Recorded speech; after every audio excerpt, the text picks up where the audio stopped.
विद्यार्थी मित्रांनो, ललवानीज school of मॅथमॅटिक्समध्ये मी तुमचं पुन्हा एकदा सहर्ष स्वागत करतो.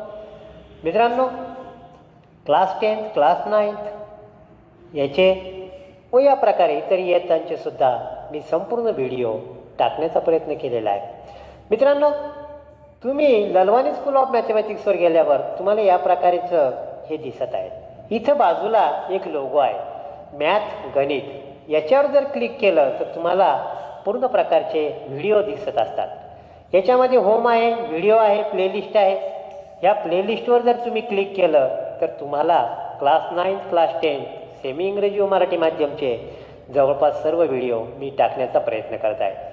मित्रांनो, काहीतरी संकट आलं कोविडचं आणि आपण ऑनलाईन अभ्यासाकडे वळलो आणि वर्गातला माहोल आणि ऑनलाईन अभ्यासक्रमातला माहोल एकदमच बदलला. पण डार्विननं सांगितलेलं आहे, सर्वायवल ऑफ द फिटेस्ट. जो परिस्थितीशी जुळून घेतो तोच आपलं अस्तित्व टिकवतो. बुद्धिमान असो किंवा नसो, पैसा असो किंवा नसो, डार्विन काय म्हणतो, सर्वायवल ऑफ फिटेस्ट. दिलेल्या परिस्थितीशी जो जुळून घेतो तोच ह्या जगामध्ये आपलं अस्तित्व तयार करतो. तर मित्रांनो, ऑनलाईन अभ्यासामध्ये सगळ्यात मोठी समस्या मॅथमध्ये येते, ती म्हणजे की आपल्याला दिलेलं उदाहरणामधले काही स्टेप समजत नाही. डाऊट आला तर कोणाला विचारायचा. आणि मी याचा जेव्हा अभ्यास केला तर बऱ्याच कारणापैकी एक कारण माझ्या लक्षात आलं की विद्यार्थी मित्रांचं बेसिक हे खूप कच्चं आहे. इयत्ता 8वीपर्यंत तितकंसं त्यांनी सिरियसली मॅथचा अभ्यास केलेला नाही. आणि म्हणून मित्रांनो, मी याच्यासाठी थोडासा प्रयत्न केलेला आहे. या प्लेलिस्टमध्ये मैत्री गणिताशी नावाचं प्लेलिस्ट आहे. यामध्ये पूर्ण बेसिकचे व्हिडिओ मी टाकलेले आहेत आणि याच्यामुळे तुम्हाला मॅथ सोपं जायला निश्चितपणे फायदा होईल. इतकंच नव्हे तर 10वी 12वी नंतरच्या होणाऱ्या सर्व स्पर्धा परीक्षा, JEE असो, नीट असो, ह्या तर खूप फेमस परीक्षा आहेत. सगळेच विद्यार्थी सायन्सला जात नाही, पण तलाठीची परीक्षा असो, पोलीस भरती असो, कोणत्याही स्पर्धा परीक्षेसाठी सुद्धा याच्यातून पूर्ण तयारी होईल अशा प्रकारचे व्हिडिओ मी टाकायचा प्रयत्न केला आहे. तर मित्रांनो, याचा अवश्य लाभ घ्या. Students, question number 6. First of all observe the figures. आपल्या नेहमीच्या पद्धतीप्रमाणे पहिले फिगरचं अवलोकन करा. काय काय दिलेलं आहे. 2 सर्कल्स आहे. M हा सेंटर दिसतोय, N हा सेंटर दिसतोय, टचिंग इंटरनली. आणि टचिंग इंटरनली म्हटलं की पटकन लक्षात आलं पाहिजे की एक तर टचिंग पॉईंट T पॉईंटमध्ये टच करतात आणि centre T, N, M they are collinear. हे एकाच पंक्तीत बसलेले आहेत. पहिली गोष्ट टचिंग सर्कल्स. दुसरी गोष्ट, इंटरनली असेल तर स्मॉलर रेडियस आणि greater radius. Greater radius minus smaller radius करा म्हणजे याच्यातलं तुम्हाला डिस्टन्स भेटेल. त्याच्यानंतर MS किंवा MR हे आपल्याला स्मॉल सर्कलची टँजंट दिसत आहे. Is it right? इतक्या गोष्टी मित्रांनो पटकन आपल्या डोळ्यात जर भरल्या तर उदाहरण सोडवायला जास्त अवघड जाणार नाही. मित्रांनो, open your book, page number 85. We will read the problem in figure. Circle with centre M. बरोबर आहे, आपण गृहीत धरलंच होतं. And centre N touches at point T. बरोबर आहे. Radius RM. Radius RM touches the circle at point S. Okay. Radii of circles are 9 centimetre and 2.5 centimetre. 9 centimetre and 2.5 centimetre. Find the answer of the following questions. Number 1, MT, MN and now first of all MT, M and T. Now students, this is the point on circle. M is the center of the bigger circle, so MT is the radius. लिहा MT equal to आणखी दुसरी radius कोणती, MR equal to. मित्रांनो, आता R इथं आलेला आहे त्याच्यामुळे आपल्याला R घेणं इथं काही उपयुक्त होणार नाही. मी याला R1 म्हणतो, याला R2 म्हणतो. MR equal to R1 equal to 9 centimetre. What is the reason? Radii of same circle. Radii of same circle. मित्रांनो, विचारलं काय MT, म्हणून MT लिहितो. MT is equal to 9 centimetre. हे आपलं फर्स्ट आन्सर झालं. Second, MN. M is the center of bigger circle, N is the center of smaller circle. They are touching internally. So, write down MN equal to R1 minus R2. Internally असेल तर दोघांचं minus करायचं, externally असेल तर दोघांचं काय करायचं, addition करायचं. मित्रांनो, बेसिक्स ऑफ सर्कल पार्ट 1 पाहायला विसरू नका. कारण लिहा touching internally, circles touching internally. काय कारण लिहिणार मित्रांनो, सर्कल्स टचिंग इंटरनली. आणि जास्तच तुम्हाला मोठं लिहायचं असेल तर मग distance between the centres of touching internally circles असं लिहिलं तरी चालतं. चला, what is the value of R1? 9 centimetre minus 2.5 centimetre. मित्रांनो, हे 9 आहे म्हणजे 9.0, 2.0 आणि याचा ॲन्सर किती मित्रांनो? पटकन काढा. मी पण काढतो, तुम्ही पण काढा. 9 रुपयातून 2 रुपये गेले 7 रुपये आणि हे 50 पैसे गेले म्हणजे 6.5 रुपये. 6.5 सेंटीमीटर.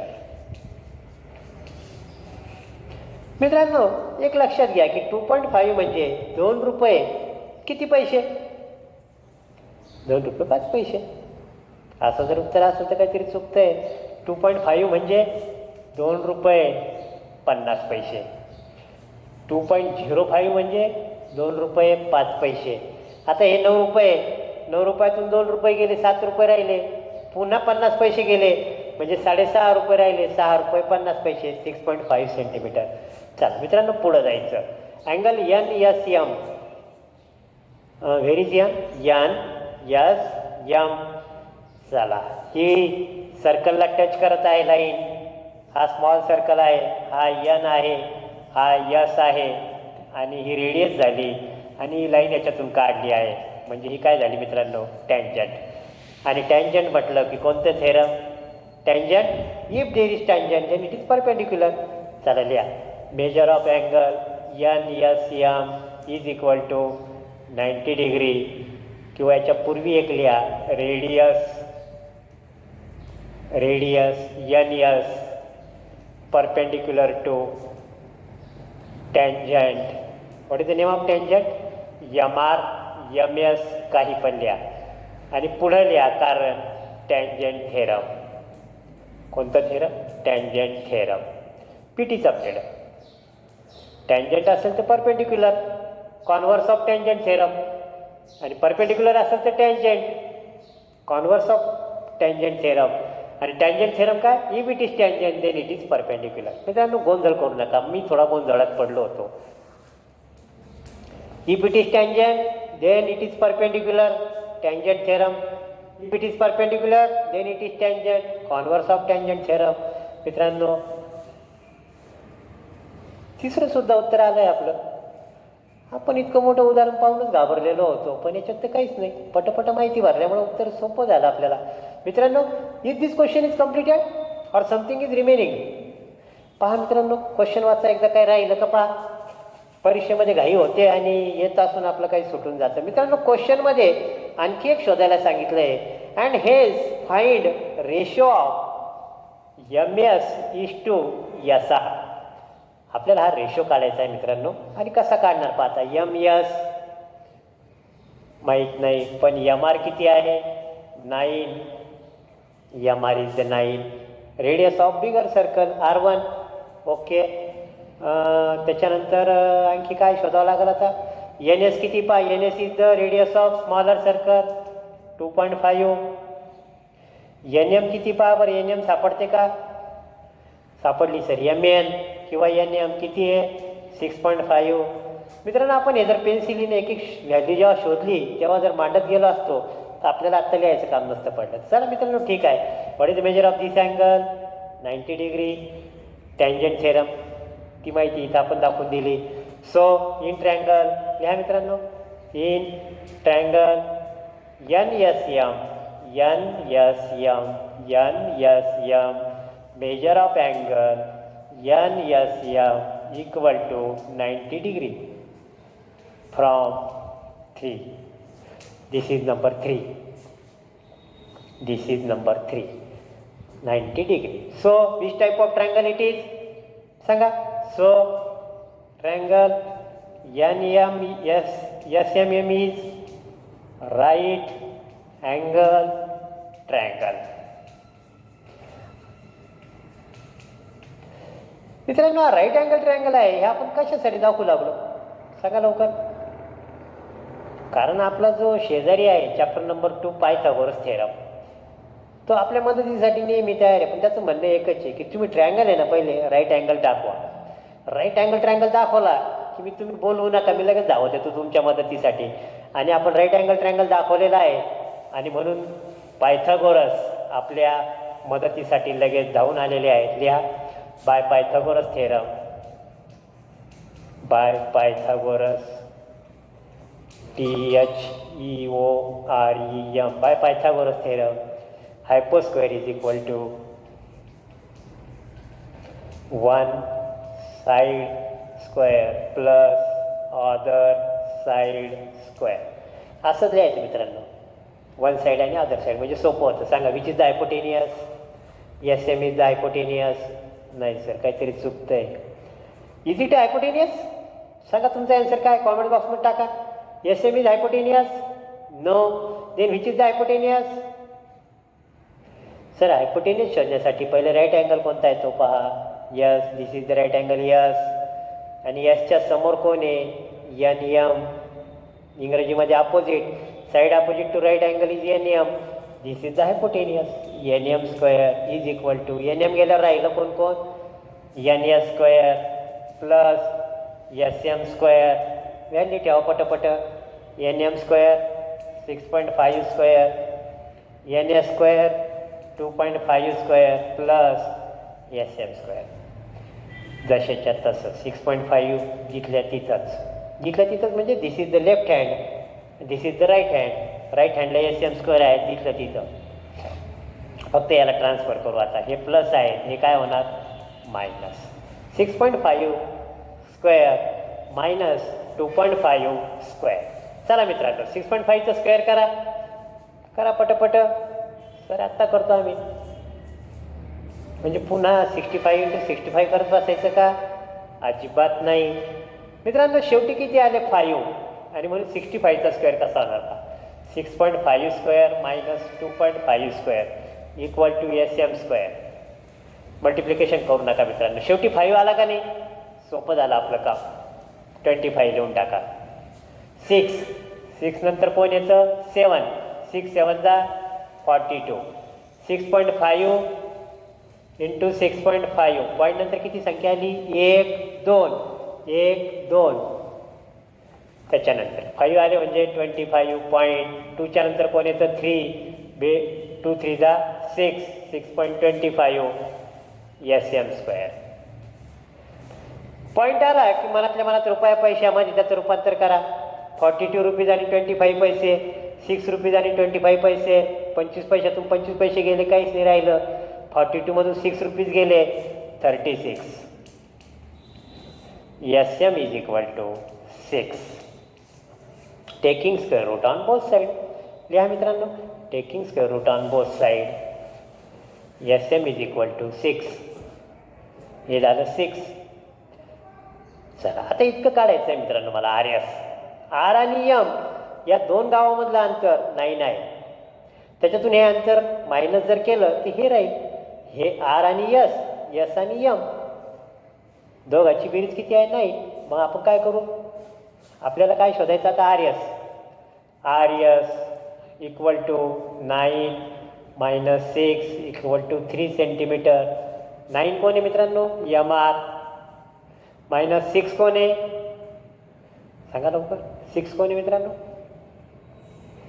6 कोण आहे? SM. कोण आहे? SM. 9 minus 6 equal to 3 centimetre. या प्रकारे मित्रांनो RSची व्हॅल्यू किती आलेली आहे? 3. 3 + 6 9. 3 गावं आहेत, एकाच लाईनीत आहे. RS SM. R आणि S या गावातलं अंतर 3 आहे. S आणि M मधलं अंतर 6 आहे. दोन्ही मिळून किती झाले? 9. शोधायचं काय ते पहा.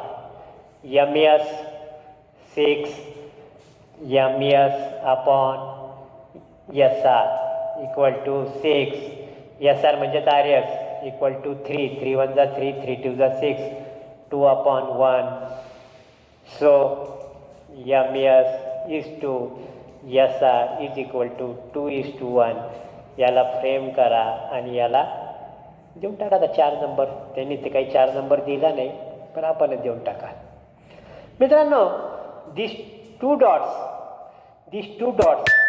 Means is to. कसं वाचणार याला is I S to M S is to S R 2:1 हा रेशोचं साईन आहे आणि रेशो म्हणजे डिवायडेशन. रेशो म्हणजे काय डिवायडेशन 2/1 म्हणजेच 2:1. Comparison by dividation is called as ratio. Chapter number 4, class 9. In this way, students, we completed problem set 3, question number 6. Now be ready for the question number 7.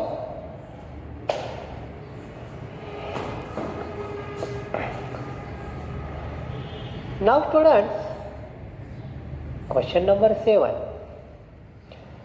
Problem पाहिल्याबरोबर सगळ्यात पहिले the given figure must be observe. दिलेल्या फिगरमध्ये काय काय दिलेलं आहे हे आपल्या डोळ्यानं पटकन एकदा पाहून लक्षात आलं पाहिजे. मित्रांनो 2 सर्कल आहेत. X is the centre of first circle, Y is the centre of second circle touching externally. आणि या सर्कलवर कोण कोण आहे वाय बी रेडियस, याला आपण ग्रेटर आर म्हणू. This is also radius small R, this is also radius small R, this is greater R.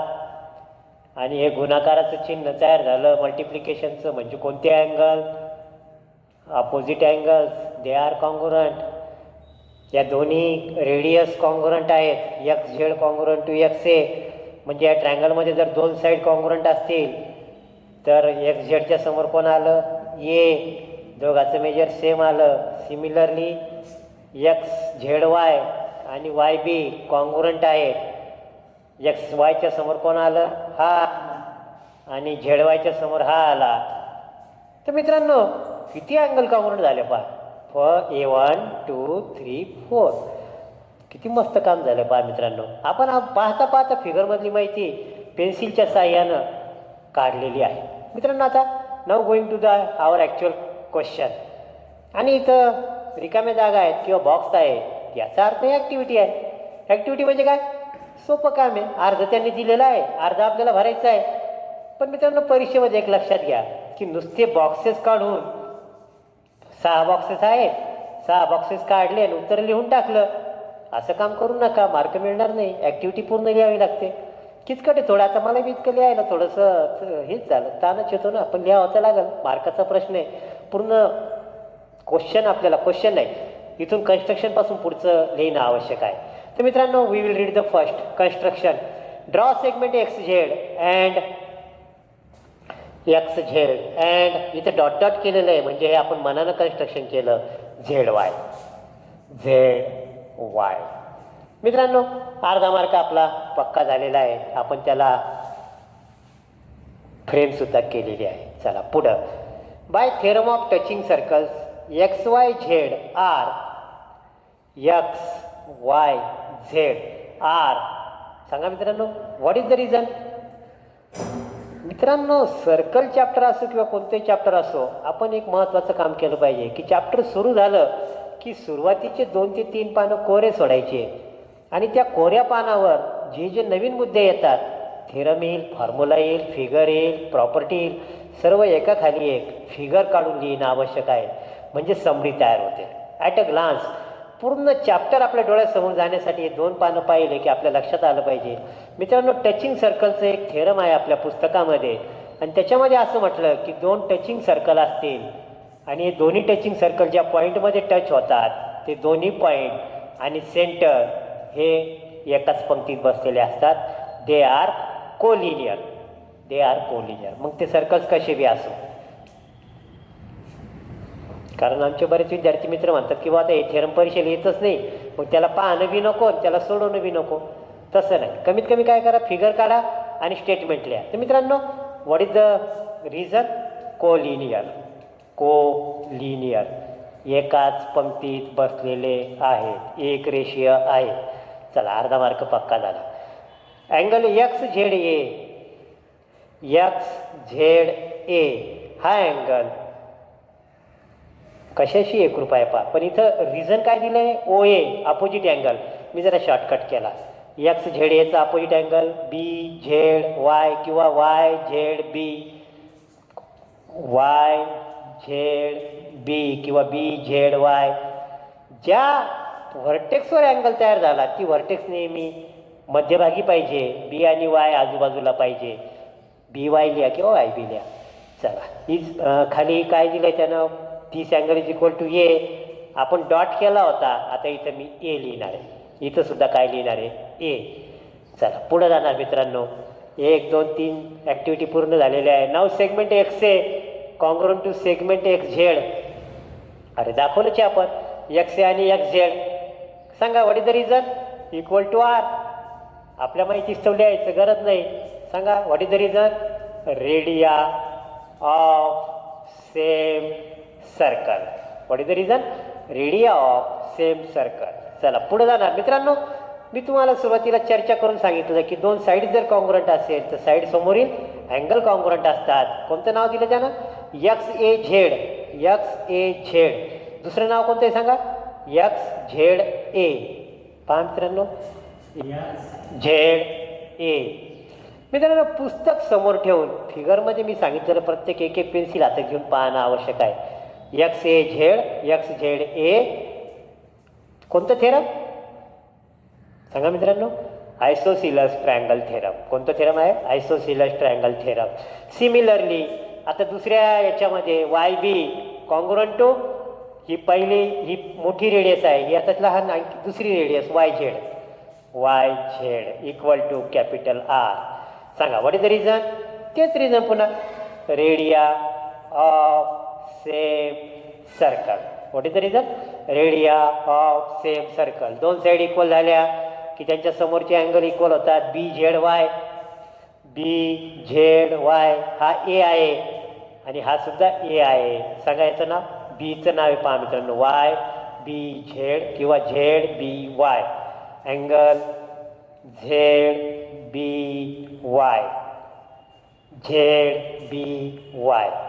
मित्रांनो या ॲक्टिव्हिटीमधल्या आपण पहिल्या 2 मिनिटांमध्येच फिगरमध्ये 90% गोष्टी दाखवून दिल्या होत्या.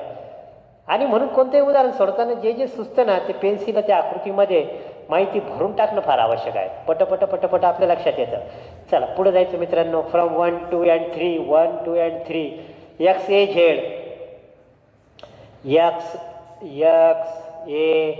म्हणजे हा अँगल याच्याशी कॉन्ग्रुएंट आहे. मित्रांनो याचं नाव सांगा, YBZ. लिहा मित्रांनो, अँगल YBZ. मित्रांनो आता थोडंसं आपल्याला पुन्हा एकदा वर्ग 9वीत जावं लागेल आणि काय करावं लागेल पहा. इथे XA आहे, दिस इज XA बरोबर आहे. हा इकडं B आहे, दिस इज B. हा इकडं Y आहे, this is Y. Is it right, नाही XA X आपण खाली घेऊ X आणि हा घेऊ A. म्हणजे X आणि Y हे एका लाईनीत आले पाहिजे. X आणि Y एका लाईनीत आले पाहिजे. ठीक आहे, आलेले आहेत. ओके, आता आपण ही रेषा आणि ही रेषा ही झाली आपली ट्रान्सव्हर्सल. काय झालेली आहे, transversal. This is the angle, this is the angle. झेडचा आकार तयार झाला पहा. कोणता आकार तयार झाला, झेड. XAB पहा मित्रांनो, कोणता आकार तयार झालेला आहे, झेडचा. आणि झेडचा आकार तयार झाला XABY. झेडचा आकार तयार झाला. आणि झेडचा आकार तयार झाला की कोणते अँगल असतात, अल्टरनेट अँगल. कोणते अँगल आहेत, alternate angle test. If the alternate angles are congruent, lines are parallel, so the radius are parallel. मित्रांनो उदाहरणाच्या सुरुवातीलाच 90% माहिती आपण आकृतीत दाखवून दिली होती, त्याच्यामुळे आपल्याला फिल इन द ब्लँक्स करायला जास्त वेळ लागला नाही. तर मित्रांनो प्रॅक्टिस करा आणि गणितामध्ये किंवा भूमितीमध्ये किंवा कोणताही विषय असो रिव्हिजनला फार महत्त्व आहे. पुन्हा पुन्हा पुन्हा पुन्हा जर दोनदा तीनदा चारदा मागचा भाग वाचत राहिले तर आपल्याला मॅथमॅटिक्स सारखा सोपा विषय नाही. कारण सर्व मिळून काहीतरी 100-150 प्रॉपर्टी आहेत. पॅरलल म्हटलं की 3 टेस्ट लक्षात आल्या पाहिजे.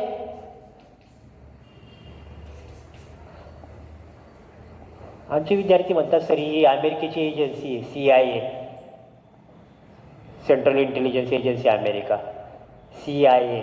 आपल्याला काय करायचं आहे अमेरिकेची? सी म्हणजे corresponding angle, interior angle, alternate angle. या टेस्ट वापरावं लागतात. ते या प्रकारे मित्रांनो प्रॅक्टिस करा, रिव्हिजन करा, एक पॅटर्न तयार करा की शनिवारी रविवारी आपल्याला मागच्या भागाची रिव्हिजन करायची आहे, त्याच्यासाठी वेळ द्या. मित्रांनो रिव्हिजनला सुद्धा खूप महत्त्व आहे. मित्रांनो now coming to the next problem. Students, question number 8. सर्वात पहिले फिगर ऑब्झर्वेशन करायचं. 2 circles are there. X and Y centre दिसत आहे म्हणण्यापेक्षा आपण काय करू, प्रॉब्लेममध्ये पाहू. Students, page number 86, problem number 8. In figure circles with centre X and Y. Okay, X आणि वाय सेंटर्स आहेत आणि दोन्ही circle touching internally. Touching internally म्हटलं की आपल्या डोळ्यासमोर आलं पाहिजे कोणते कोणते सेंटर आहे, वाय आणि एक्स. मोठा सेंटर पहिले, मोठ्या सर्कलचा सेंटर पहिले, नंतरचा R1 - R2. आणि दुसरी गोष्ट, टचिंग सर्कल असेल तर टचिंग पॉईंट आणि सेंटर एक्स वाय आणि which is the touching point. मित्रांनो टचिंग पॉईंट काढायचा राहिला आहे का आपला? नाही. Touch internally at point Z म्हणजे XYZ हे एकाच पंक्तीत आहे, म्हणजे काय, कोलिनियर. मित्रांनो टचिंग सर्कल्स आले की 2 गोष्टी आपल्या डोळ्यासमोर आल्या पाहिजे. इंटरनली टचिंग असेल तर distance between there centre subtraction करायचं दोन्ही रेडियसचं R1 - R2. आणि दुसरी महत्त्वाची गोष्ट की हे दोन्ही सर्कल एकमेकाला कुठं टच होतो आहे, झेडमध्ये, म्हणजे YXZ they are collinear. They are collinear. Okay. Segment BZ is a chord of bigger circle. BZ is the chord of bigger circle. सांगा मित्रांनो why it is chord of bigger circle आणि why it is not chord of smaller circle. बिगर सर्कलची आहे. What is the reason? सांगा मित्रांनो. बोलायचं आहे, बोललं तर मला बी समजेल. कॉमेंट बॉक्समध्ये शक्य झालं तर उत्तर टाका. आणि why it is not the chord of smaller circle? Because B and Z are on the bigger circle, so it is chord. But Z is on the smaller circle, but it is not on the smaller circle. B is not on the smaller circle, so it is not chord. Chord of bigger circle. इथपर्यंत आलं मित्रांनो. आता prove काय करायचं पहा. Problem number 8 मधलं. नाव AX parallel to BY. AX parallel to BY. Where is A? Yes, this is A. लिहायचं विसरलो आपण मित्रांनो. लिहायचं आहे AX पॅरलल टू BY. मित्रांनो गिव्हन सुद्धा तुम्ही लिहू शकता. प्रश्न जर 4 मार्काचा असला तर गिव्हन लिहायला परवडलं, नाही तर नाही बी लिहिलंच चालतं. वाटलं तर लिहून टाका. जे जे दिलेली ती माहिती 2 मिनिटात लिहून टाका. मी डायरेक्ट टू प्रूव्हवर आलेलो आहे. आणि आता आपण काय करणार आहोत, प्रूफ. मित्रांनो एकदम सोपं आहे. काय दाखवायचं, पॅरलल.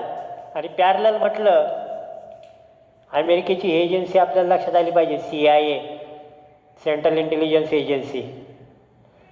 C म्हणजे करस्पॉन्डिंग अँगल, I म्हणजे इंटिरियर अँगल, A म्हणजे अल्टरनेट अँगल. 3 पैकी एक कॉन्ग्रुएंट दाखवले की लाईन्स पॅरलल झाल्या.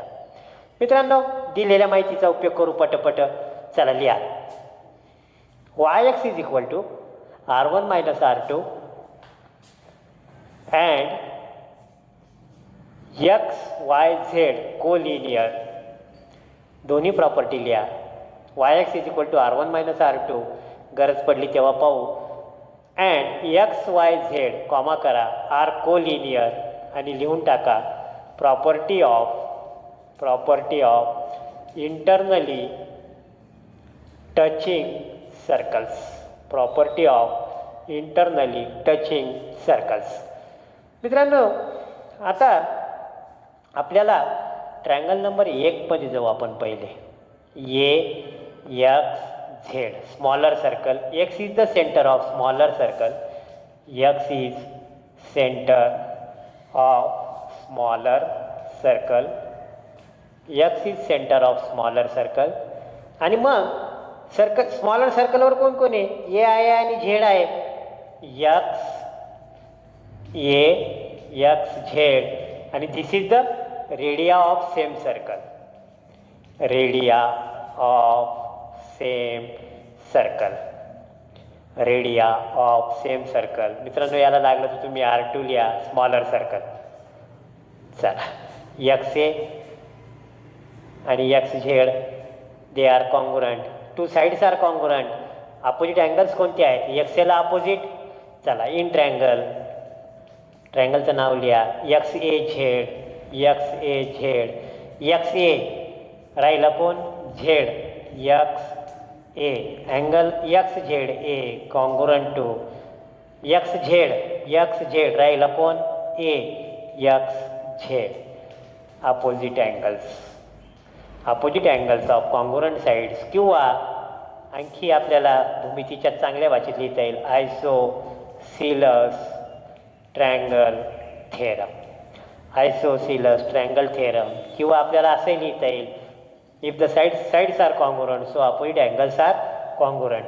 आणि याला आपण मित्रांनो आता ए डिग्री म्हणू याला, किंवा ए म्हणू, कारण आपल्या याच्यामध्ये स्मॉल ए कुठंच नाही आहे. चला, एक्स एच्या समोर कोण आहे? झेड. आला का बरोबर? आला. झेड एक्सच्या समोर कोण आहे? A small A.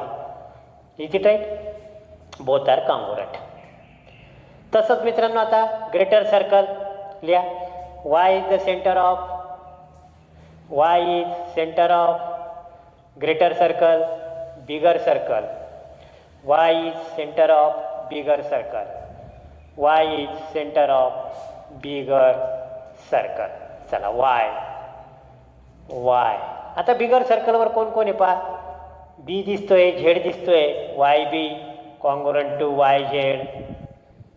सिमिलरली ते शब्द लिहून टाका, म्हणजे डोक्याला ताण नाही राहणार. पुन्हा पुन्हा कारण लिहायचं काम नाही. मागच्याच प्रमाणे पुढं Y B equal to congruent to Y Z equal to R1 in triangle. सांगा आता ट्रँगलचं नाव कोणतं? Y B Z. मोठा triangle. In triangle Y B Z. Y B angle. Y गेला, बी गेला, राहिला कोण? झेड. सांगा वाय बीच्या समोर कोण आहे? वाय बीच्या समोर झेड. वाय बीच्या समोर झेड. आलाय बरोबर? Y Z angle Y Z, राहिलं कोण? बी. वाय झेडच्या समोर बी. अँड याचं मेजर किती मित्रांनो? वाय झेड बीचं मेजर, वाय झेड बीचं मेजर ए आहे, म्हणून याचं बी ए. आणि सर्वांचं किती? A degree. हा ए होता म्हणून हा सुद्धा किती आला? ए. या प्रकारे मित्रांनो सिमिलरली शब्द लिहिल्यामुळं आता इथं कारण लिहायचं कारण नाही. Radii of the same circle, isosceles triangle theorem इतकं लिहायचं काम नाही. मित्रांनो आपण थोडा प्रवास करत पुढं चाललेला आहोत. आपल्याला 3 अँगल सापडले. This is first angle A degree, second angle A degree, third angle A degree. आता हे बाजू पहा एक्स ए आणि दुसरी बाजू पहा वाय बी. मित्रांनो measure of this angle is x एच्या वर आला स्मॉल ए, वाय बीच्या इकडं आलं ए. मित्रांनो if you observe this two segments and these angles are congruent below the line. Practice at 1.4 class 9 chapter number 1. below the line म्हणजे कोणते angle झाले? Corresponding angle. अल्टरनेट अँगल झेडचा आकार तयार होतो, कधी उभा होतो कधी आडवा होतो, पण झेड तयार होतो. कधी असा पण होऊ शकतो. या प्रकारे झेडचा आकार तयार होतो. इंटेरियर अँगल 2 लाईनच्या मध्ये असतात. करस्पॉन्डिंग अँगलच्या 4 पेअर्स आहेत. So students these are the corresponding angle याचं नाव लिहा Y B Z congruent to याचं नाव लिहा X A Z angle X A Z equal to A degree.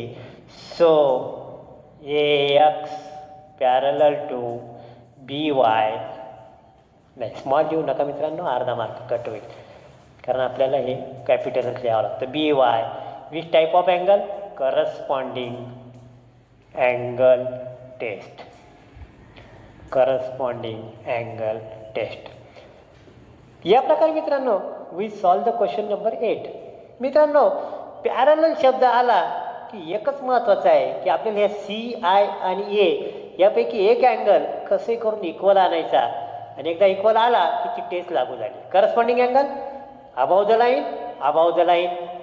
एका 2 मिनिटात तुम्हाला रिव्हिजन करून सांगतो मित्रांनो. This is the first line, this is the second line, this is the transversal 1 2 3 4 5 6 7 8.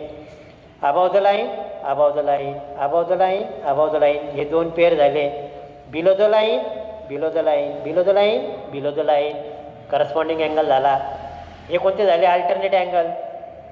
झेडचा आकार तयार होतो, हा झेडचा आकार. आणि इंटेरियर अँगल 2 रेषेच्या मध्ये 3 5 4 6.